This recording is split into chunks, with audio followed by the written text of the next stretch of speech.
కాలం మారిందని నీకెన్నిసార్లు చెప్పినా నువ్వు అక్కడే ఆగిపోతావేంటనయ్యా?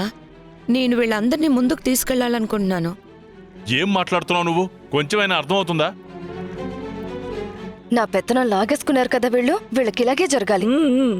అదే నా పెత్తనంలో అయితే నెక్స్ట్ లెవెల్ ఉండేది. పండగ రోజు ఈ అపవిత్రమైన ప్రదర్శనలేంటి?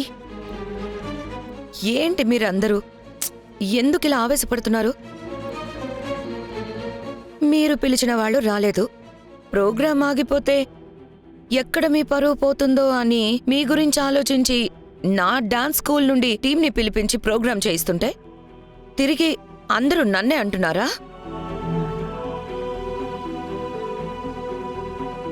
ఇలాంటి ప్రదర్శన ఈ ఊర్లో ఇంతకు ముందెప్పుడు జరగలేదు. ఏం జరిగినా ఒక పద్ధతిగానే జరుగుతుంది. జనాలకి మా మీద ఒక గౌరవం ఉంది. ముందు వీళ్ళందరినీ పంపించేసే. అయ్యో, మరి వాళ్ళు వెళ్ళిపోతే ప్రోగ్రాం ఆగిపోతుంది కదన్నయ్య. అప్పుడు కూడా నీ పరువు పోతుంది కదా. ఊరోళ్ళందర్నీ పిలిపించి ఇక్కడ కూర్చోబెట్టేశావు. ఇప్పుడు ఉసూరు అనిపిస్తూ పంపించేస్తావా? మరి వాళ్ళు ఊరుకుంటారా? ఆగో, ఎవరితో చేయించాలో నాకు తెలుసు. వెళ్ళండి, బయటికెళ్ళండి, దిగండి.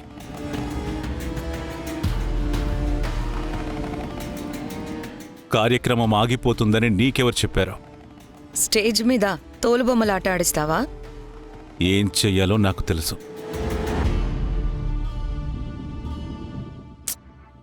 ఏం చేస్తావో చెప్పన్నయ్యా. తెలుసుకొని నేను సంతోషిస్తాను కదా.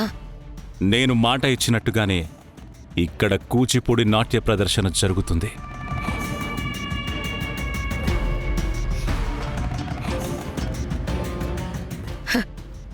అదే ఎవరన్నయ్యా?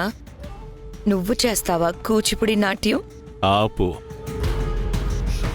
జరిగిన దానికి చింతిస్తున్నాను. నేను మీ అందరికీ మాటిచ్చినట్టుగానే ఇప్పుడు ఈ స్టేజి మీద నృత్యం జరగబోతోంది.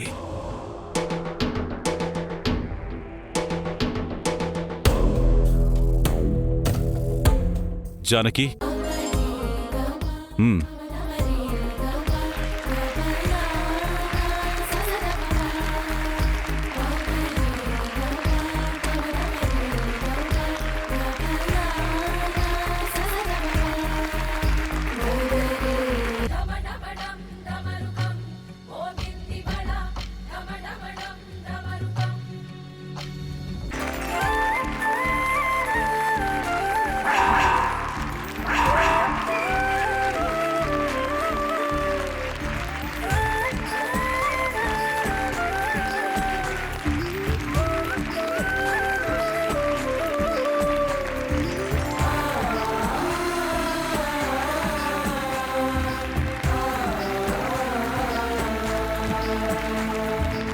అద్భుతంగా చేశారు.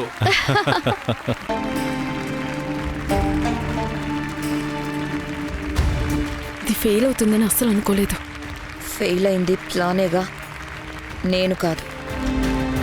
క్యాలెండర్లో చాలా పండుగలుంటాయి. ఏదో ఒక రోజు రఘురామ్ ఓటమి చూసి మనం పండుగ చేసుకునే టైం వస్తుంది.